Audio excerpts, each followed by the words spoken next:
again.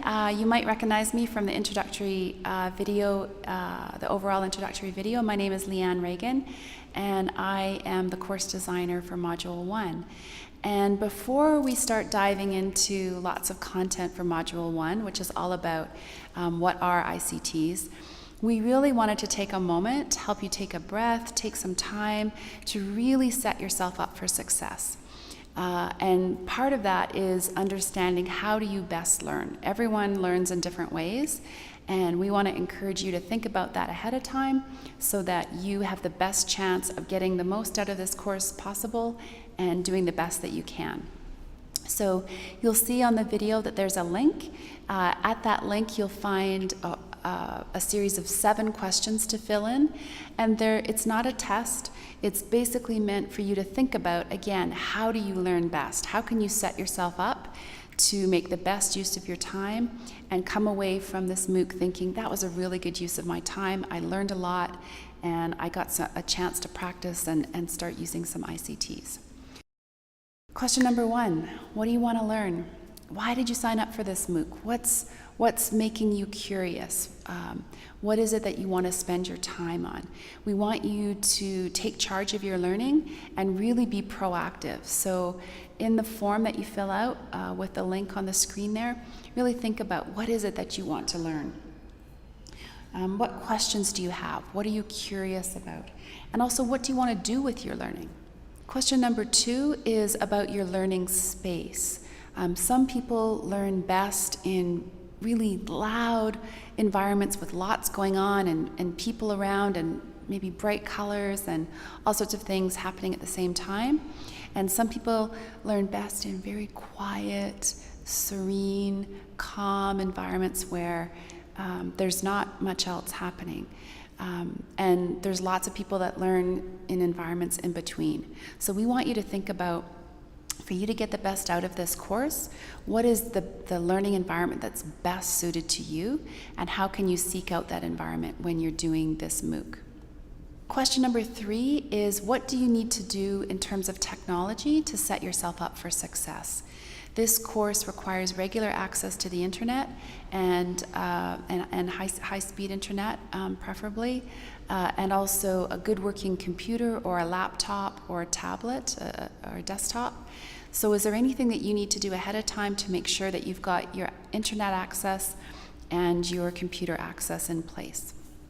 Question number 4, we don't want this learning to happen in a silo.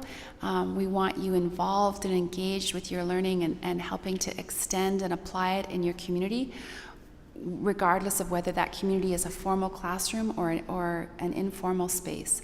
So thinking ahead of time, who might you need to involve in your learning? Someone in your community that maybe has a lot of experience with ICTs that you can get some support from. And also, who can you be a resource to? Who can you share your learning with so that you're extending and applying that? And how will you contact those people? How will you involve them during this Mooc? Question number 5 is about stress, fatigue, and overwhelm. Learning is tough. It means opening ourselves up and sometimes being vulnerable, and learning about technology is tough as well. Let's face it, technology can be our best friend, and it can be, a pain. It can be challenging. So perhaps there's going to be moments in the course where you feel tired, you feel overwhelmed, you're thinking, I can't do this. How are you going to brush off that uninvited guest? How are you going to help yourself power through those times when you might feel a little bit discouraged? Who can you seek out for support, and how can you get through those times? Because we really want to support you and have this be a positive experience for yourself. Question number 6 is a really key one, and I think it's one that not a lot of people think about, and it's all about how are you going to manage your learning. So imagine yourself 6 months or a year or 2 years down the road, and you're thinking, oh, there was that really great video, or that really wonderful resource I learned about, or that speaker, or how will you curate and organize your learning resources so that they're really easy to share, they're really easy to find, they're really easy to come back to, and you don't have to spend time and time and time, digging for something that you're looking for. Some people are pen and paper learners. Is there a particular, if that's you, is there a particular notebook that you need? Are there some Post-it notes or highlighters or tools like that if you're that type of learner? If you're more a digital electronic learner, how will you curate all of these resources? Can you use a social bookmarking tool like Delicious? Can you curate them in a Google document?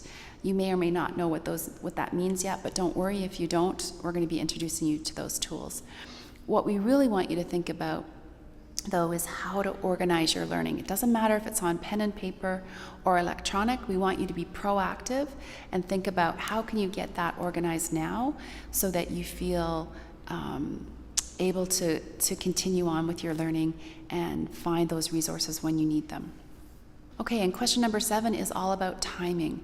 The bulk of this course is asynchronous. Asynchronous means it can happen anytime you want it to. The course resources, once the modules are opened, you can access them at 2 o'clock in the afternoon or 2 o'clock in the morning. It's really up to you. So we want you to think a little bit about timing. When do you do your best work? When are you most engaged and best prepared to learn? And when are you able to do your best work? It might be that you have a job between certain hours, so those hours are unavailable to you. But take a moment now to think a little bit about how are you going to block out and protect that time for doing this particular course. And also know that some of the course, a little bit of the course will be synchronous, which means that there'll be some live office hours. We're going to try to open some live office hours with the instructors where you can ask us questions in real time. We know that's tough with time zone challenges, so we're hoping that we can do our best and create a time and place that is available for you. Okay, so those are the 7 questions. We hope that you take a look at the link on the screen right there and spend some time thinking about your answers to those questions. And don't forget that you also have 3 types of support. You have support from EdCast folks themselves around technical issues. You have support from the African Virtual University, AVU, around administrative issues. And then you can also contact ourselves, the instructors. So thank you very much for listening, and we look forward to learning with you.